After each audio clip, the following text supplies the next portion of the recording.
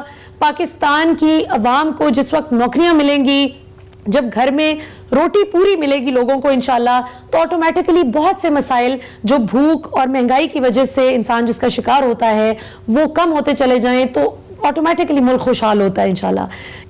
ناظرین, آپ نے آج کا پروگرام دیکھا. ہمارے ساتھ موجود تھے وفاقی وزیر برائے بحری امور جناب علی زیدی صاحب. گفتگو بہت ہی دلچسپ رہی, کچھ سیاست پر بات ہوئی, کچھ ان کی وزارت کی پرفارمنس کے حوالے سے بات ہوئی. آج کے لیے اتنا ہی. کل انشاءاللہ رات 10 بجے پھر آپ سے ملاقات ہوگی. اب تک کے لیے اتنا ہی. پاکستان زندہ باد.